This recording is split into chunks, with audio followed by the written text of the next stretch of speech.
সবাইকে স্বাগত মাইমম কিচেন ব্লকে। আপনারা সব কেমন আছেন? আশা করছি সব ভালো আছেন। তো আজকে আমি নিয়ে চলে এসেছি উচ্ছে দিয়ে একটা রেসিপি। আপনারা দেখুন, ভিডিওটা স্কিপ করবেন না, স্কিপ করলে বুঝতে পারবেন না পদ্ধতিটা। তো তেতো খেতে কোনো বাচ্চারা পছন্দ করে না, তো এটা বানিয়ে দিলে ওরা ভালোবেসে খাবে।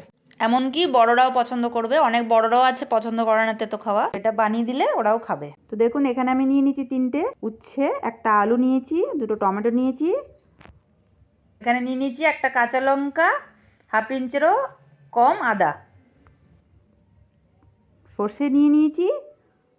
তো এরকম আমি লম্বা লম্বা করে কেটে নেব। তো দেখুন কি সুন্দর কচি উচ্ছেগুলো। আপনারা যদি দানাওয়ালা নিন তাহলে ভেতর থেকে দানাটা ফেলে দেবেন, তাহলে টেস্টটা ভালো লাগবে। লম্বা লম্বা কেটে আমি মাঝখান থেকে এটা ফালি দিয়ে নেব।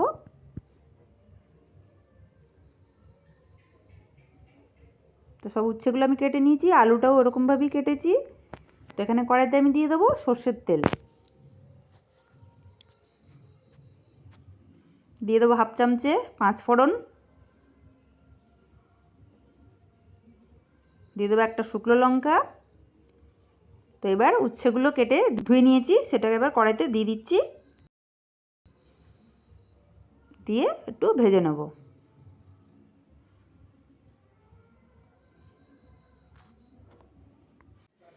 তো উচ্ছে আমাদের শরীরের পক্ষে খুবই ভালো, বাচ্চাদের তো খাওয়া খুবই ভালো। তো বাচ্চারা অনেক মিষ্টি জিনিস খেয়ে থাকে, তো উচ্ছেটা খাওয়া ওদের পক্ষে খুবই ভালো, কৃমি দূর করে আর ভিটামিন সি আছে। তো দেখুন আলুটাও দিয়ে আমি একটুখানি ভেজে নিয়েছি। এবার দিয়ে দিচ্ছি হাফ চামচে হলুদ,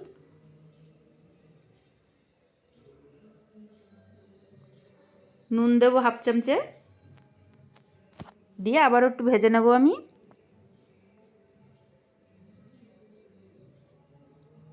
তো এখানে আমি একটা পেস্ট বানিয়েছিলাম, সেখানে একটা কাঁচা লঙ্কা আর সর্ষে 1 চামচে, পোস্ত 1 চামচে, আর দিয়েছিলাম হাফ ইঞ্চি আদা, হাফ ইঞ্চি থেকে একটু কম নিয়েছি।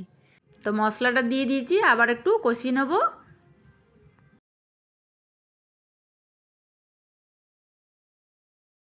তো এখানে একটু জল অ্যাড করে দেবো আমি।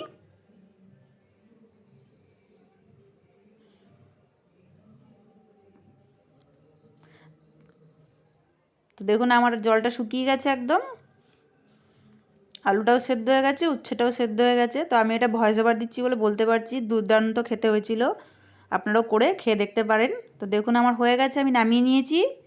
তো আমার এই রেসিপিটা যদি আপনাদের ভালো লেগে থাকে অবশ্যই একটা লাইক করবেন, কমেন্ট করবেন, শেয়ার করে দেবেন, আর সাবস্ক্রাইবও করে দেবেন, কেউ সাবস্ক্রাইব করছেন না। তো দেখা হচ্ছে কালকে নতুন একটা ভিডিও। সবাইকে নমস্কার, মাইমম কিচেন ব্লগ।